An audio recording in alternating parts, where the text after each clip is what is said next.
বৈষম্য বিরোধী ছাত্র আন্দোলনের আহ্বায়ক হাসনাত আব্দুল্লাহ, জাতীয় নাগরিক কমিটির মুখ্য সংগঠক সার্জিস আলম সহ গ্রুপে এই তথ্য জানানো হয়। এদিকে একই পদক্ষেপ নিতে যাচ্ছে শেখ হাসিনা সমন্বয়কদের বিরুদ্ধে। সেটি হচ্ছে সমন্বয়কদের বিরুদ্ধে আন্তর্জাতিক মামলা হতে যাচ্ছে। তার নামে সমন্বয়ক সার্জিস, সমন্বয়ক হাসনাত এবং সমন্বয়ক হান্নান মাসুদ এবং উপদেষ্টা নাহিদ ইসলাম আর হচ্ছে আপনার আসিফ মাহমুদ। দর্শক, আমরা তো জানি যে বৈষম্য বিরোধী ছাত্র আন্দোলন এবং জাতীয় নাগরিক কমিটির পক্ষ থেকে তারা যে সংবিধানের কবর রচনার মাধ্যমে ঘোষণাপত্র দিতে চেয়েছিল সেটি আসিফ মাহমুদ, হাসনাত এবং সার্জিসরা তারা কিন্তু বলছেন বিষয়টা নাটকীয় না। তারা সহ আরো বেশ কয়েকজন প্রধান সমন্বয়ক যারা আছেন তাদের প্রত্যেকের সাথে কিন্তু আজকে সন্ধ্যার পর থেকে আপনার এই ঘটনাগুলো ঘটছে। ছাত্র জনতার ব্যাপক গণ অভ্যুত্থান কিংবা বিপ্লবের মুখে বাংলাদেশ ছেড়ে ভারতে চলে যাওয়া শেখ হাসিনা মনে করছে ডক্টর ইউনূস সরকার বিএনপিকে বুঝতে না দিয়ে ভিন্ন রূপে ক্ষমতা প্রলম্বিত করতে চায়। দর্শক, বর্তমানে দেশের পরিস্থিতি কেমন আপনারা সকলেই জানেন, নতুন করে আর কিছুই বলার নেই। দর্শক মণ্ডলী, এরই মধ্যে সমন্বয়ক সার্জিস এবং হাসনাতকে খুঁজে পাওয়া যাচ্ছে না। তারা এখন কোথায়? তারা সংবাদ সম্মেলনে সোশ্যাল মিডিয়ার সামনেও তারা আসতেছে না, তাদেরকে দেখা যাচ্ছে না। তাহলে তারা কি লুকিয়ে পড়লেন? তারা কি গা ঢাকা দিয়ে দিলেন? দর্শক শ্রোতা, তারা যদি গা ঢাকা দিয়ে দেয় তাহলে এর পেছনের রহস্য কি? 31শে ডিসেম্বরকে কেন্দ্র করে যে সমাবেশ করলো, এই সমাবেশের পর থেকেই তাদের আর কোনো খোঁজ মিলছে না। তারা কোনো সংবাদ সম্মেলন আসতেছে না, তারা প্রকাশ্যে আসতেছে না। এমনকি তাদের ফেসবুক আইডিগুলো হাইড করে রাখা হয়েছে। আপনারা সার্চ দিয়ে দেখবেন ফেসবুকে তাদের আইডিও পাওয়া যাচ্ছে না। দর্শক, তাহলে সমন্বয়কদের এমন কি হলো? এর পেছনের রহস্য কি? আজকের এই ভিডিওটি দেখলেই আপনারা জানতে পারবেন। সমন্বয়করা কি তাহলে দেশ ছেড়ে চলে গেছেন? অনেকেই বলতেছে সমন্বয়করা দেশে নেই, দেশ ছেড়ে চলে গিয়েছেন। দর্শক মণ্ডলী, আজকের ভিডিওটি আপনারা সম্পূর্ণ দেখলেই বিস্তারিত বুঝতে পারবেন সমন্বয়কদের লুকিয়ে থাকা সম্পর্কে সেনাপ্রধান এবং ডক্টর ইউনূস কি বলতেছেন এই দেশের সরকারের পক্ষ থেকে। আসুন আমরা বিস্তারিত জেনে নেই। আসসালামু আলাইকুম ওয়া রাহমাতুল্লাহি ওয়া বারাকাতুহু। যেখান থেকে ভিডিও দেখতেছেন সবাইকে জানাই মনের অন্তঃস্থল থেকে ভালোবাসা অভিনন্দন। Breaking news. দর্শক বন্ধুরা, এই কি ঘোষণা দিলেন শেখ হাসিনা এবং এই কি পদক্ষেপ নিতে যাচ্ছে শেখ হাসিনা সমন্বয়কদের বিরুদ্ধে। সেটি হচ্ছে সমন্বয়কদের বিরুদ্ধে আন্তর্জাতিক মামলা হতে যাচ্ছে। তার নামে সমন্বয়ক সার্জিস, সমন্বয়ক হাসনাত এবং সমন্বয়ক হান্নান মাসুদ এবং উপদেষ্টা নাহিদ ইসলাম আর হচ্ছে আপনার আসিফ মাহমুদ আর এটা হচ্ছে আপনার মাস্টার মাইন্ড। হ্যাঁ, আপনার সমন্বয়কদের ভিতরে মাস্টার মাইন্ড অন্যতম। কি তার নাম? মাহফুজ। তার নামে কি মামলা হতে যাচ্ছে। আসুন সবার আগে আমাদের বাংলাদেশ সাবেক প্রধানমন্ত্রী শেখ হাসিনা একটা কল রেকর্ড শুনে আসি, তারপরে বাকি কথা বলতেছি। কয়েকদিন আগে সচিবালয়ে আগুন লাগলো। এই আগুন লাগার অর্থটা কি আপনারা কি জানেন? যে তার এক সমন্বয়ক যার উপদেষ্টা বানিয়েছে, কিন্তু আগে সে একটা মিটিং করে আর তার সাথে তো দুই পক্ষের আছেই, ওই আসিফ নজরুল আর যে কি বলে হবে আছে লেফটেন্যান্ট জেনারেল জাহাঙ্গীর। আচ্ছা, এরা মিটিং করে তারা হাসান আলী সাহেব এলজিডির দায়িত্ব ছিল, তাকে বলে এই মন্ত্রণালয়টা ছেড়ে দিতে হবে। তাকে মন্ত্রণালয়টা তার হাত থেকে কেড়ে নেয় এবং এরা সেই মন্ত্রণালয়ের দায়িত্ব নেয়। আপনারা জানেন হাসান আলী সাহেব কিন্তু মারা গেছে গত কয়েকদিন আগে। এই অপমানের পর সে বেঁচে থাকেনি, হঠাৎ করে মারা গেছে। কিন্তু এরা যে মন্ত্রণালয়ের দায়িত্ব নিল, আজকে আপনারা দেখেন সেই তাদের তিনজন যে মন্ত্রণালয়ের দায়িত্বে, সেখানে রাত্রে আগুন লাগলো। রাত 1টা-1:30টার সময় ছিল। আমার কাছে কোনদিন এই ধরনের ঘটনা আগে ঘটেনি। এই আগুন কিভাবে লাগলো? আর আমার প্রশ্ন হচ্ছে, এই রাত্রে 1টা-1:30টার সময় এই তথাকথিত উপদেষ্টারা ওখানে কি করছিল? তারা ওখানে কেন ছিল? আবার আরেক সময় উনি যেহেতু বলছে যে মেট্রো রেলে আগুন না দিলে আর পুলিশ হত্যা না করলে বিপ্লব সফল হতো না, সে আবার ওখানে ভিডিও তুলছে, লাইভ ভিডিও আগুনের। তার মানে আগুন লাগায় নিজেরাই আগুন লাগালো আর নিজেরাই করলো। কথা হচ্ছে তাদের কারণে রাজনীতি করবে, পার্টি করবে, তাদের ফান্ড কালেক্ট করতে হবে। সেই জন্য মন্ত্রণালয়ের দায়িত্ব নিয়ে আমার মনে হচ্ছে চাকরি যা করার করে তারপরে আগুন দিয়ে দিয়েছে।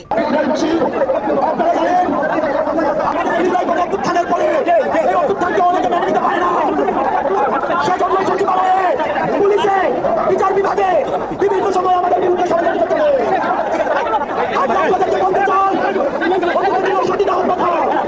এখন আমরা দেখছি নদী দখল তারা সচিবালয়ে আমাদের বিরুদ্ধে ষড়যন্ত্র করছেন। আপনাদেরকে বলতে চাই, আপনারা রিয়েলিটি মাইনে নেন।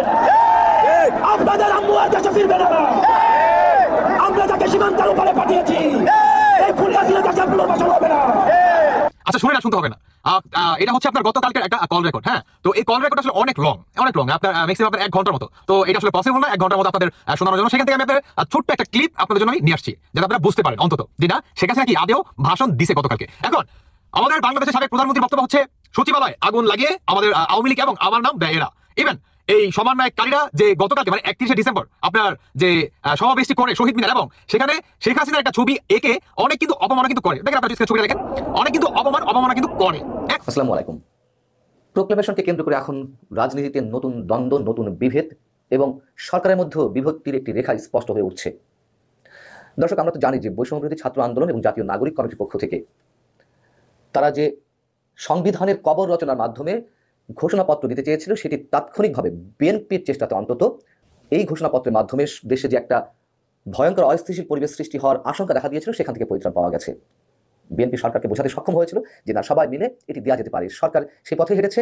কিন্তু মার্চ ফর ইউনিটি এই নামে যখন ছাত্ররা কেন্দ্রীয় শহীদ মিনারে সমাবেশটি করলো, ঘোষণাপত্র উপস্থাপন ছাড়াই, তারা 15 দিনের আলটিমেটাম তো দিয়ে দিয়েছে। এই 15 দিনের মধ্যে আসলে কি হতে যাচ্ছে, সরকার কি করবে? সরকারের পক্ষ থেকে যে ঘোষণাপত্র দেওয়ার কথা বলা হয়েছে, তাতে ছাত্রদের যে ঘোষণাপত্র বা ছাত্র বলতে ছাত্রদের একাংশ বা ছাত্র সমন্বয়কদের সাথে যারা আছে, তাদের যে দাবি দেওয়া বা তাদের যে চাওয়া, তার কতটি প্রতিফলন ঘটবে তা নিয়ে এর মধ্যে নানান ধরনের গুঞ্জন, অনেক ধরনের কৌতূহল, অনেক প্রশ্ন দেখা দিচ্ছে। সরকার কি পারবে সব দলকে সামনে নিয়ে ঐকমত্যের ভিত্তিতে একটি ঘোষণাপত্র দিতে? মনে হয় না। যদিও সরকারের অন্যতম উপদেষ্টা সৈয়দা রেজওয়ানা হাসান তিনি বলেছেন যে 15 দিনের মধ্যে সরকারের পক্ষ থেকে ঘোষণাপত্র দেওয়া সম্ভব যদি সব দল ঐকমত্যে পৌঁছায়। এবং তিনি বলছেন যে সব পক্ষ মোটামুটি একমত যে একটা প্রোক্লেমেশন দিতে হবে। এই যে সৈয়দা রেজওয়ানা হাসান, এই ভদ্রমহিলা নানান কথা বলছেন। তিনি যে বন, পরিবেশ ও জলবায়ু বিষয়ক মন্ত্রণালয়ের দায়িত্বে, মানে আমাদের উপদেষ্টারা অধিকাংশ এই মুহূর্তে যারা রয়েছেন, তারা তাদের নিজ দায়িত্ব পালন না করে আছেন শুধু রাজনীতির মধ্যে। সৈয়দ রেজওয়ানা হাসান, আমরা জানি যে তিনি পরিবেশ রক্ষায় অনেক সচেষ্ট ছিলেন, অনেক ধরনের কর্মকাণ্ড করেছেন, যদিও সেগুলো নিয়ে অনেক ধরনের বিতর্ক আছে, তারপরেও তিনি কাজ করেছেন। কিন্তু তিনি উপদেষ্টা হওয়ার পর কতটুকু দেশের স্বার্থে, পরিবেশের স্বার্থে কয়টি কাজ করেছেন? ন্যূনতম একটিও নয়। প্রত্যেকেই আছেন, অধিকাংশ জনই আছেন রাজনীতি নিয়ে কীভাবে ক্ষমতায় দীর্ঘস্থায়ী হওয়া যায় ছাত্রদেরকে সাথে রেখে। তিনি যে বলছিলাম যে সব পক্ষ মোটামুটি একমত যে প্রোক্লেমেশন দিতে হবে। সব পক্ষের মধ্যে কোন পক্ষকে তিনি পেয়েছেন যে একটা প্রোক্লেমেশন দিতে হবে?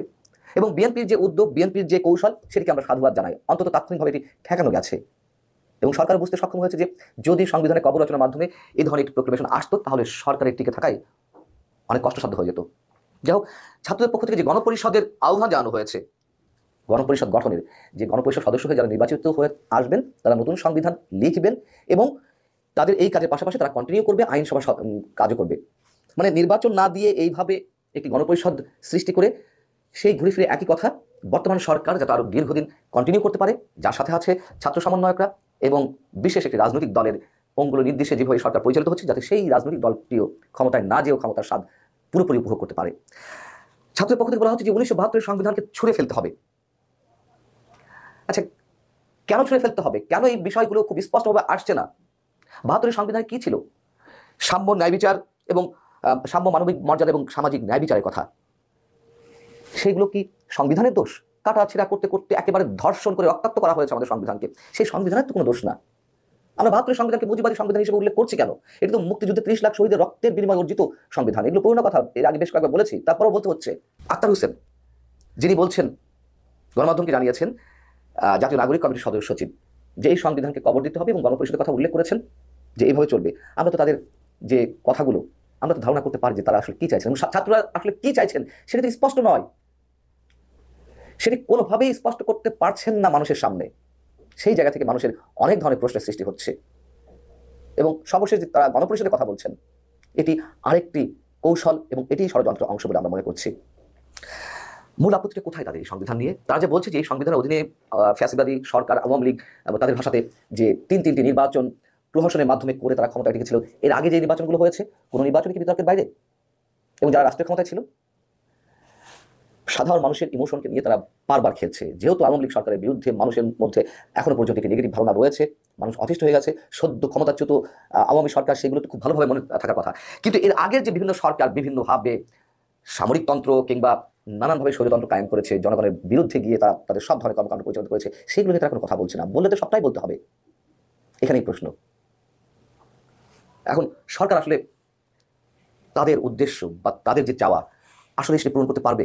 নতুন যে প্রোক্লেমেশনের কথা সরকার জানিয়েছে যে তাদের পক্ষ থেকে ঘোষণা করা হবে, নিশ্চয়ই না, সম্ভব না। এবং সব পক্ষকে নিশ্চয়ই ঐকমত্যের ছায়াতলে আনা সম্ভব না, সৈয়দা রেজওয়ানা হাসান যাই বলুক না কেন। এখন এই প্রোক্লেমেশন নিয়ে নতুন করে যে উৎকণ্ঠা, উদ্বেগ, নানান ধরনের গুঞ্জন, প্রশ্ন সৃষ্টি হয়েছে, সেগুলো আমাদেরকে কোন দিকে নিয়ে যায় সেটি দেখার বিষয়। এবং যদি বলছিলাম সরকারের মধ্যে বিভক্তি সৃষ্টি হয়েছে, সরকারের মধ্যে ছাত্র প্রতিনিধি হিসেবে যে 3 জন উপদেষ্টা রয়েছে, মাহফুজ আলম, আসিফ মাহমুদ এবং নাহিদ ইসলাম, তারা চাইছিল যে 31 তারিখের মধ্যে তারা নতুন ঘোষণাপত্র উপস্থাপন করবে সংবিধানের কবর রচনার মাধ্যমে, এবং সেই জায়গা থেকে তারা নাকি পদত্যাগের হুমকি দিয়েছিল। কেউ কেউ বলছেন যে না ভাই, এটাও নতুন আরো একটা হয়তো বা নাটকীয় অ্যাক্টিভিটিস হতে পারে। তবে আসিফ মাহমুদ, হাসনাত এবং সার্জিসরা তারা কিন্তু বলছেন বিষয়টা নাটকীয় না। তারা সহ আরো বেশ কয়েকজন প্রধান সমন্বয়ক যারা আছেন তাদের প্রত্যেকের সাথে কিন্তু আজকে সন্ধ্যার পর থেকে আপনার এই ঘটনাগুলো ঘটছে। তো তাদের যে ক্লিয়ার বক্তব্য যে কারা এই ঘটনাগুলোর পেছনে জড়িত খুব দ্রুতই তাদেরকে চিহ্নিত করা হবে। তো তাদের হাতে টোটাল রাষ্ট্র ব্যবস্থা আছে, আমরা আশা করি আমাদের গোয়েন্দারা খুব দ্রুতই এই বিষয়গুলোকে দেখা মানে হয়তো সলিউশন করে ফেলবে। যাই হোক, হঠাৎ করেই ফেসবুকে খুঁজে পাওয়া যাচ্ছে না আপনার উপদেষ্টা আসিফ মাহমুদের আইডি। এছাড়া বৈষম্য বিরোধী ছাত্র আন্দোলনের সমন্বয়ক হাসনাত আব্দুল্লাহ এবং জাতীয় নাগরিক কমিটির মুখ্য সংগঠক সার্জিসের তাদেরও কিন্তু আইডিগুলো পাওয়া যাচ্ছে না। এছাড়া ঢাবি শিবিরের সভাপতি সাদিক কায়েম, সৈয়দ আব্দুল্লাহ সহ বৈষম্য বিরোধী ছাত্র আন্দোলনের সাথে সম্পৃক্ত আরও ঊর্ধ্বতন অনেক সমন্বয়কদের কারুর আইডি ফেসবুক থেকে খুঁজে পাওয়া যাচ্ছে না। আর আজকে সন্ধ্যার পর থেকেই এই আইডিগুলোকে সার্চ করে কেউই পাচ্ছে না। সবার বক্তব্য এই আইডিগুলো ডিসেবল হয়ে গেছে। তবে কিছুক্ষণ আগে বৈষম্য বিরোধী আন্দোলনের একজন সমন্বয়ক বলছেন তাদের কারুর আইডি ডিসেবল বা নষ্ট হয়নি, আইডিগুলোতে কিছু সমস্যা হচ্ছিল, তাই তারা আইডিগুলোকে ডিঅ্যাক্টিভেট করে রেখেছেন। প্রশ্ন হলো, এতগুলো মানুষের আইডি হঠাৎ করে কি আসলে কোনো সমস্যা হলো? আমার জানা সম্ভবত হ্যাকিংয়ের শিকার হচ্ছে অথবা তাদের আইডিগুলোকে কন্ট্রোল নেওয়ার চেষ্টা করছে সামহাও, তারা যেহেতু পপুলার একটা ক্যারেক্টার। তো বলা হচ্ছে যে যারা এই ধরনের চেষ্টা করছে আমরা তাদেরকে চিহ্নিত করার চেষ্টা করছি। আর প্রাথমিক সূত্র বলছে যে তাদের এই আইডিগুলোতে যারা ডিস্টারবেন্স করার চেষ্টা করছে তারা বাংলাদেশ থেকেই আপনার এই কাজটি করছে বলে প্রাথমিকভাবে জানা গেছে। সাইদ আব্দুল্লাহর বক্তব্য হচ্ছে, হঠাৎ একটি মেসেজ পেলাম যে আমার আইডিটি ডিসেবল করে দেওয়ার চেষ্টা চলছে। পরে আইডিতে গিয়ে সিকিউরিটি নিশ্চিত করে সেটি নিরাপত্তা নিশ্চিত করেছি, কিন্তু পরবর্তীতে দেখলাম আইডিটা সাসপেন্ড করে দেওয়া হয়েছে। তো সন্দেহের তীর কার দিকে? বরাবরই আওয়ামী লীগের দিকে। আওয়ামী লীগের সাইবার টিম এই ঘটনায় জড়িত রয়েছে বলে দাবি করে তিনি বলছেন আইডিটি সাসপেন্ড হওয়ার পর তাদের বিভিন্ন পেজ থেকে আমরা যারা আন্দোলনে ছিলাম তাদেরকে টার্গেট করে এটা করা হয়েছে বলে জানতে পেরেছি। তাহলে তো এটা প্রশ্নের বিষয় যে আওয়ামী লীগের সাইবার টিম কি রাষ্ট্রের সাইবার টিম থেকেও শক্তিশালী? আমাদের রাষ্ট্রের তো এগুলোর ব্যাপারে নিরাপত্তা বাহিনী কাজ করে, প্রটোকল দেয়। তার বক্তব্য যে আপনার আজকে অনেকের আইডি সাসপেন্ড হয়েছে, ফেসবুকে রিপোর্ট করে আওয়ামী লীগের সংঘবদ্ধ একটি চক্র এই ঘটনাগুলো করছে। আর এই ঘটনার পর বৈষম্য বিরোধী ছাত্র আন্দোলনের অনেক নেতা তাদের ফেসবুক আইডি ডিঅ্যাক্টিভেট রেখেছেন। এই বিষয়ে ঢাকা বিশ্ববিদ্যালয় শাখা ছাত্র শিবিরের সভাপতি সাদিক বলছেন যে বিশেষ নিরাপত্তা সংক্রান্ত কারণে আমার আইডি ডিঅ্যাক্টিভ করা হচ্ছে। Crack platoon Bangladesh cyber force নামক একটা পেজ থেকে বৈষম্য বিরোধী ছাত্র আন্দোলনে যুক্ত থাকা অনেকের আইডি এবং পেজ ডিসেবল করা হয়েছে বলেও দাবি করা হয়েছে। এই তারিখে আছে সাইদ আব্দুল্লাহ আর চট্টগ্রাম বিশ্ববিদ্যালয়ের সমন্বয়ক খান তালাত মাহমুদ রাফি, হাসনাত আব্দুল্লাহ, তিনি তার আইডি ডিসেবলের ভয়ে ডিঅ্যাক্টিভেট করে রেখেছেন। তো আশা করি খুব শীঘ্রই আপনার হয়তো এটার তথ্য পাওয়া যাবে। তো অনেকে আবার বলছেন না ভাই, সমন্বয়করা তো একদিন এক রকমের ঘটনা করে পুরো জাতির মধ্যে একটা মানে অবস্থান তৈরি করে ফেলে, তো ঘটনাগুলো ভুয়া। কিন্তু যেহেতু তারা এত বড় দায়িত্বে আছেন, এত গুরুত্বপূর্ণ পোস্টে আছেন প্রত্যেকটা সেক্টরে, তাদের আইডিগুলো তারা ইচ্ছা করে এমন করবে সেটাও কিন্তু আসলে বিষয়টা ওরকম না। ছাত্র জনতার ব্যাপক গণ অভ্যুত্থান কিংবা বিপ্লবের মুখে বাংলাদেশ ছেড়ে ভারতে চলে যাওয়া শেখ হাসিনা এবং তার পরিবারের সকল সদস্যর দুর্নীতির অভিযোগ প্রমাণের জন্য দুদক কার্যক্রম চালাচ্ছে। শেখ হাসিনার বিরুদ্ধে এর মধ্যে নানান ধরনের অভিযোগ উঠছে, তার পরিবারের বিরুদ্ধে। সবচেয়ে বড় যে অভিযোগ সেটি হচ্ছে জুলাই আগস্টের গণহত্যা, হত্যার নির্দেশদাতা এবং দুর্নীতি বা অর্থ পাচারের যে অভিযোগ, সেটার মধ্যে সবচেয়ে বড় বা গুরুত্বপূর্ণ অভিযোগ হচ্ছে রূপপুর পারমাণবিক বিদ্যুৎ প্রকল্প থেকে ৫৯,০০০ কোটি টাকার মতো অর্থ আত্মসাৎ এবং অর্থ পাচার। এই ব্যাপারগুলো নিয়ে প্রচুর আলোচনা সমালোচনা চলছে। এবং আমরা যদি শেখ হাসিনার সাম্প্রতিক বক্তব্যগুলো বিভিন্ন আওয়ামী লীগের মানে প্রবাসী বিভিন্ন আওয়ামী লীগের অনুষ্ঠানে যে বক্তব্যগুলো রাখছেন, সেই বক্তব্যগুলোতে শেখ হাসিনা বারবার জোর দিয়ে বলছেন তিনি কিংবা তার পরিবার কোনো ধরনের দুর্নীতির সঙ্গে যুক্ত নন, অর্থ পাচারের সঙ্গে যুক্ত নন। কিন্তু শেখ হাসিনার বিরুদ্ধে একটা অভিযোগ, সেটা হচ্ছে তিনি তার রাজনৈতিক প্রভাব খাটিয়ে তিনি রাজুকে যে পূর্বাচল প্রকল্প রয়েছে সেই পূর্বাচল প্রকল্পে তিনি জমি লিখিয়ে নিয়েছেন নিজের নামে এবং নিজের পরিবারের নামে। শেখ হাসিনার পরিবারের ৬ জন সদস্য তারা নিজেদের নামে প্রত্যেকে ১০ কাঠা করে জমি নিয়েছেন। শেখ হাসিনা নিজে 10 কাঠা নিয়েছেন, তার পুত্র সজীব ওয়াজেদ জয় তিনি 10 কাঠা নিয়েছেন, তার কন্যা সায়মা ওয়াজেদ পুতু তিনি 10 কাঠা নিয়েছেন, শেখ হাসিনার ছোট বোন শেখ রেহানা তিনি 10 কাঠা নিয়েছেন, শেখ রেহানার সন্তান ববি তিনি 10 কাঠা নিয়েছেন এবং শেখ রেহানার ছোট কন্যা রূপন্তী তিনি 10 কাঠা নিয়েছেন। শুধু অভিযোগের বাইরে যিনি বর্তমানে ব্রিটিশ মন্ত্রী তিনি ছাড়া বাকি 6 জন তারা রাজুকে পূর্বাচল প্রকল্প থেকে 10 কাঠা করে 6 জন 60 কাঠা জমি নিজেদের নামে লিখিয়ে নিয়েছেন। আর এক্ষেত্রে শেখ হাসিনা তিনি তার রাজনৈতিক প্রভাব তিনি খাটিয়েছেন। কেন করেছেন তারা এটি? মানে শেখ হাসিনা তার কি কোনো অভাব ছিল? তিনি বঙ্গবন্ধুর কন্যা, বাংলাদেশের 5 বারের নির্বাচিত প্রধানমন্ত্রী। হ্যাঁ, শেষ 3 বারের নির্বাচন নিয়ে প্রশ্ন রয়েছে, 2014, 2018, 2024। কিন্তু এর আগে বা 96 সালে যে নির্বাচন, প্রথম তত্ত্বাবধায়ক সরকার সময় নির্বাচনে, সেই নির্বাচন সুষ্ঠু হয়েছে। 2008 নির্বাচন, সেটা সব পক্ষই বলে সেই নির্বাচন সুষ্ঠু হয়েছে। এবং এত জনপ্রিয় একজন মানুষ যার হারানোর কোনো কিছু নাই, যেটা তিনি সবসময় বলেন যে মানে ঋতু আমি শূন্য, আমি দেবার কিছু নাই, আছে শুধু ভালোবাসা দিয়ে গেলাম। তিনি এটা প্রায়শই তার বক্তৃতায় জনসাধারণের উদ্দেশ্যে তিনি যখন রাখতেন তিনি এটা বলতেন, বা জাতির উদ্দেশ্যে ভাষণে তিনি এটা কোট করতেন এই লাইনগুলো। এবং তার সবকিছু হারিয়ে তিনি দেশের মানুষের কল্যাণের জন্য তিনি এসেছেন, এটাও তিনি বলতেন। সেই শেখ হাসিনা, ব্যক্তি শেখ হাসিনা, তার ঢাকা শহরের নিজস্ব বাড়ি কিন্তু রয়েছে, সুধা সদন তার স্বামীর বাড়ি। যদি সেটি 5 আগস্টের ঘটনার সময় সেটি পুড়িয়ে দেওয়া হয়েছে, সেখানে অগ্নিসংযোগ হয়েছে, ভাঙচুর হয়েছে, লুটপাট হয়েছে, তার আগের কথা বলছে, রয়েছে সেখানে। যদি 32 নম্বরের বাড়িতে তার পৈতৃক বাড়ি, সেটি শেখ হাসিনা এবং শেখ রেহানা তারা দুজনের উত্তরাধিকার সূত্রে মালিক, তারা দুজনই সেটা রাষ্ট্রের জাদুঘর করে দিয়েছেন এবং সেটা এখন রাষ্ট্রীয় সম্পত্তি তারা দান করেছেন জনগণের জন্য। কিন্তু শেখ হাসিনা তো সুধা সদন ছিল এবং শেখ হাসিনা গত 15.5 বছরে ঢাকা শহরে তিনি রানীর মতো ছিলেন। এত বড় একটি জায়গা গণভবন, এবং সেই গণভবনে তিনি কি সাধারণ জীবনযাপন করতেন অনেকটা। আমি সেটা দেখেছি, গণভবন সেটা লুট যখন হচ্ছিল তখন দেখেছি একরকম চিত্র। আর গণভবনে থাকা অবস্থায় আপনারা নিশ্চয়ই দেখেছেন শাহেখ সিরাজ সাহেব, তিনি কৃষি বিষয়ক অনুষ্ঠান করেন।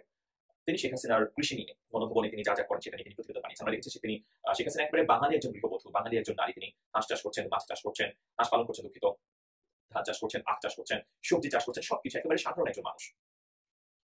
এবং গণভবন যখন লুট হচ্ছিল, মানুষ যখন তাদের রাগ ক্ষোভ প্রশমন করার জন্য গণভবনের উপর ঝাঁপিয়ে পড়লো শেখ হাসিনা বাংলাদেশ ছেড়ে ভারত ত্যাগ করার সময়, দেখেন শেখ হাসিনার বাংলাদেশ ছেড়ে ভারতে চলে যাওয়াটা খুবই আকস্মিক ছিল। এমন নয় যে ধরেন গণভবনে শেখ হাসিনার বাসভবনে, বা দুঃখিত, শেখ হাসিনা বাসভবন এটা প্রধানমন্ত্রীর বাসভবন, পদবীর বাসভবন, এটা ব্যক্তি শেখ হাসিনা নয়। সেখানে শেখ হাসিনা 15.5 বছর ছিলেন। 15.5 বছর কিন্তু কম সময় নয়। এই যে তিনি থাকলেন, শেখ হাসিনা আকস্মিকভাবে কিন্তু তিনি বাংলাদেশ ছেড়ে ভারতে গেছেন। প্ল্যান করে কিন্তু যাননি যে হ্যাঁ বেশ কয়েকদিন ধরে প্ল্যান করেছেন। গণভবনে যত মূল্যবান জিনিসপত্র রয়েছে, খুব দামি দামি, বিশ্বের খুবই দামি দামি, সেই জিনিসপত্রগুলো তিনি নিজের সাথে করে নিয়ে গেছেন। ব্যাপারটা এরকম নয়। শেখ হাসিনা গেছেন আকস্মিকভাবে, যখন তার জীবন হারানোর শঙ্কা ছিল। মানুষ যখন তার জীবন হারানোর শঙ্কা যখন জাগে, মানুষ তো তখন তার মানুষের জীবন সবচেয়ে মূল্যবান জিনিস নিয়ে, তার নিজের জীবনটাই তো প্রান্ত। মানুষ যখন প্রাণ নিয়ে পালায়, তখন নিশ্চয়ই মানুষ মূল্যবান জিনিসপত্রের দিকে খুব একটা ফোকাস করে না, বা সেই সময়টুকু ছিল না। শেখ হাসিনা যখন হেলিকপ্টারে ওঠেন বা যান, আমরা দেখেছি 3-4টা সুটকেস ছিল। তো শেখ হাসিনা ছিলেন সেখানে, শেখ রেহানা ছিলেন, দুজন মানুষের 3-4টা সুটকেস খুব বেশি কিছু নয় যে সেখানে অনেক কিছু নিয়ে যাওয়া সম্ভব। অনেকেই বলছেন শেখ হাসিনা সেখানে বৈদেশিক মুদ্রা নিয়ে গেছেন। তাহলে বৈদেশিক মুদ্রাই ধরলাম, সুটকেস ভর্তি বৈদেশিক মুদ্রা। কিন্তু শেখ হাসিনার একটা নিরপেক্ষভাবে বলেন তো, শেখ হাসিনা যে গণভবন ছাড়লেন, ছেড়ে যাওয়ার পরে গণভবনে এমন কি মূল্যবান জিনিসপত্র পেয়েছে মানুষ, এমন কি পেয়েছে মূল্যবান জিনিসপত্র? বিএনপি মনে করছে ডক্টর ইউনূস সরকার বিএনপিকে বুঝতে না দিয়ে ভিন্ন রূপে ক্ষমতা প্রলম্বিত করতে চায়। বিএনপি এখন বয়ানকে ভালোভাবে খেয়াল রাখুন। বিএনপি মোটামুটি স্পষ্টভাবে বলছে, বিএনপি মনে করছে যে ডক্টর ইউনূস সরকার ভিন্ন রূপে ক্ষমতা দীর্ঘায়িত করতে চায়। আমি আগেই বলেছি, বিএনপি এখন এই ডক্টর ইউনূস সরকারের বিরুদ্ধে মাঠে নেমেছে, তাকে হটাতে চায়, ফেলে দিতে চায়, এবং আওয়ামী লীগের সাথে হাত মিলিয়ে। এই জন্য নানান অভিযোগ, নানান বয়ান। তার মধ্যে একটা বয়ান হচ্ছে শিক্ষার্থীদের সাথে নিয়ে, শিক্ষার্থীদের মাধ্যমে এই যে প্রোক্লেমেশন অফ জুলাই রেভলিউশন, এগুলো ডক্টর ইউনূস ঘোষণা করাচ্ছেন। আবার জামাত ঘোলা পানিতে মাছ স্বীকার করছে। এর মধ্য দিয়ে ডক্টর ইউনূস তার ক্ষমতার মেয়াদ প্রলম্বিত করতে চান। বিএনপি বয়ান এটা, আমরা জবাব দিব। আসলে কি তাই? না, নেভার। ডক্টর ইউনূসের ক্ষমতার কোনো উচ্চাভিলাষ নেই। তিনি প্রধান উপদেষ্টা হওয়ার জন্য কোনো লিঙ্ক লবিং লাইন করেননি। তাকে জোর করে অনেকটা বসানো হয়েছে। তিনি যে কারণে তাকে বসানো হয়েছে, যে স্পিরিটের ভিত্তিতে তাকে প্রধান উপদেষ্টা বানানো হয়েছে, তিনি সেটা এক্সিকিউট করতে চান, এর বাইরে কিছু। ভিন্ন রূপে ক্ষমতায় থাকার পায়চারি করবেন না আমির খসরু। এর মানে কি? বিএনপি মনে করে সরকার ভিন্ন রূপে ক্ষমতায় থাকতে চায়, ক্ষমতায় থাকতে পায়চারি করছে, যার ফলে বিএনপি এখন হুঁশিয়ারি দিচ্ছে যে এটা করবেন না। আমরা প্রতিবাদ জানাই সরকারের উপর অপবাদ দেওয়ার জন্য। সরকার ভিন্ন রূপে ক্ষমতায় থাকতে চায় এরকম কোনো আলামত স্পষ্ট হয়নি, এরকম কোনো ইচ্ছা তাদের মধ্যে নেই। তারা বারবার বলে দিয়েছে। অনেকে বলছে যে এটা আমাদের পোষায় না, যদি দুর্নীতি হয় না, আমরা আমাদের কর্মস্থলে ফিরে যেতে চাই, নির্বাচিত সরকারের হাতে ক্ষমতা হস্তান্তর করতে চাই, তবে নির্বাচনটা যেন সুষ্ঠু হয়, আর সুষ্ঠু নির্বাচনের জন্য প্রয়োজনীয় সংস্কার দরকার। দ্যাটস ইট, এর বাইরে কিছু না। ভিন্ন রূপে ক্ষমতা থাকার কোনো কথা আলামত এখন পর্যন্ত আমরা দেখিনি। তো বিএনপি কেন এই কথা বলছে? বিএনপি বলছে এ কারণে যে বিএনপি, এটি হচ্ছে বিএনপির খাসলত। বিএনপি ক্ষমতায় নাই, অন্য কেউ ক্ষমতায় আছে মানে সে খারাপ। বিএনপি মনে করে বিএনপি সারা দেশে ভালো কেউ নাই, তারেক রহমান সারা দেশে কোনো নেতা নাই। অতএব দেশ তখনই ঠিকভাবে চলছে যখন শুধু বিএনপি ক্ষমতায় আছে, তখনই ঠিক আছে যখন বিএনপি আছে। বিএনপি নাই, কিছু নাই, বিএনপি আছে, সব ঠিক আছে। অতএব আপনি নিশ্চিত থাকেন, যতক্ষণ পর্যন্ত না বিএনপি নিজেরা ক্ষমতায় আসতে পারছে, ততক্ষণ পর্যন্ত বিএনপি কখনো দেশের সবকিছু ঠিক আছে কথা বলবে না। এমনকি এক সপ্তাহের মধ্যে যদি নির্বাচন হয়, সেই নির্বাচনে যদি বিএনপি ক্ষমতায় না আসতে পারে, বিএনপি বলবে এটা কোনো নির্বাচন হয়নি। 3 মাস পর নির্বাচন হলো, বিএনপি ক্ষমতা আসতে না পারে বলে কারচুপি হয়েছে, নির্বাচন মানি না। 1 বছর পর নির্বাচন হলো, নির্বাচনে ক্ষমতা আসতে না পারলে বিএনপি বলে মানি না, মেকানিজম করে হারিয়ে দেওয়া হয়েছে। তো বিএনপির বিশ্বাস তারাই সব, তারা ক্ষমতা আসতে না পারা মানে বাকিটা সব ভুল। এটা হচ্ছে বিএনপির আকিদা, এটা ভুল আকিদা। জনগণ এখন বিএনপিকে চায় না, জনগণ চায় তারুণ্য ভিত্তিক নেতৃত্ব। এই পুরনো দলগুলোর প্রতি জনগণের আস্থা নেই। জনগণ চায় এখন জামাত ইসলামীকে। ভিন্ন রূপে মাঝখানে থেকে খেলাধুলা করে লাভ নেই বলে মন্তব্য করেছেন বিএনপি স্থায়ী সদস্য আমির খসরু মাহমুদ চৌধুরী।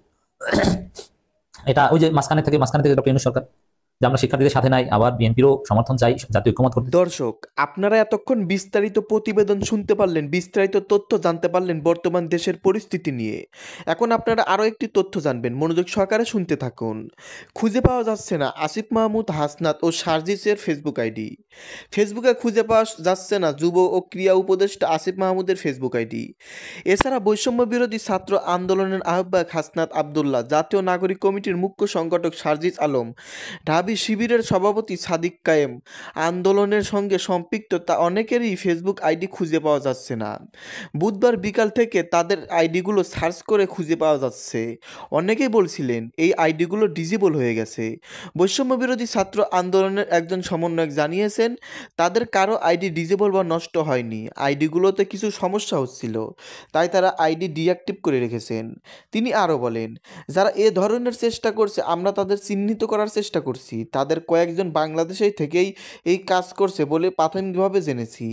এ বিষয়ে সাইদের আবদুল্লাহ জানান, গতকাল বিকালে হঠাৎ একটি মেসেজ পেলাম যে আমার আইডিটি ডিজেবল করার চেষ্টা করা হচ্ছে। পরে আইডিতে গিয়ে সিকিউরিটি নিশ্চিত করে সেটি নিশ্চিত করতে পেরেছি, কিন্তু পরবর্তী দেখলাম আইডিটা সাসপেন্ড করে দেওয়া হয়েছে। আওয়ামী লীগের সাইবার টিম এ ঘটনায় জড়িত রয়েছে দাবি করে তিনি বলেন, আইডি সাসপেন্ড হওয়ার পর তাদের বিভিন্ন পেজ থেকে আমরা যারা আন্দোলনে ছিলাম তাদেরকে টার্গেট করে এটা করা হয়েছে বলে জানতে পেরেছি। এজন্য আজকেও অনেকের আইডি সাসপেন্ড হয়েছে জানতে পেরেছি। ফেসবুক রিপোর্ট করে আওয়ামী লীগের সংঘবদ্ধ চক্র এটি করেছে বলে তিনি এ সময় দাবি করেন। এদিকে এই ঘটনার পর বৈষম্য বিরোধী ছাত্র আন্দোলনের অনেক নেতা তাদের ফেসবুক আইডি ডিঅ্যাক্টিভ রেখেছেন। এ বিষয়ে ঢাকা বিশ্ববিদ্যালয় শাখা ছাত্র শিবিরের সভাপতি সাদিক কায়েম তার একটি ফেসবুক পোস্টে লিখেছেন, বিশেষ নিরাপত্তা সংক্রান্ত কারণে আমার আইডিটি ডিঅ্যাক্টিভ করা হচ্ছে। জানা গেছে crack platoon Bangladesh cyber term নামে একটি পেজ থেকে বৈষম্য বিরোধী ছাত্র আন্দোলনের যুক্ত থাকা অনেকের আইডি ও পেজ ডিজেবল করা হয়েছে বলে দাবি করা হয়েছে। এ তালিকায় রয়েছে সায়েদ আবদুল্লাহ, বৈষম্য বিরোধী ছাত্র আন্দোলনের চট্টগ্রাম বিশ্ববিদ্যালয়ের সমন্বয়ক খানতালাত মাহমুদ রাফিফ প্রমুখ। আরেক স্ট্যাটাসে দাবি করা হয়েছে হাসনাত আবদুল্লাহর আইডি উড়িয়ে দেওয়ার পর ভয় পেয়ে তিনি ডিজেবল করে রেখেছে। সম্মানিত দর্শক, আপনারা জানতে পারলেন বর্তমান দেশের পরিস্থিতি এবং চাঞ্চল্যকর আলোচনার গোপন কিছু রহস্য। এ সম্পর্কে আপনাদের মতামত ভিডিওর কমেন্ট বক্সে অবশ্যই জানিয়ে দিবেন। ভিডিওর সঙ্গে সম্পূর্ণ থাকার জন্য আপনাদের সবাইকে অসংখ্য ধন্যবাদ।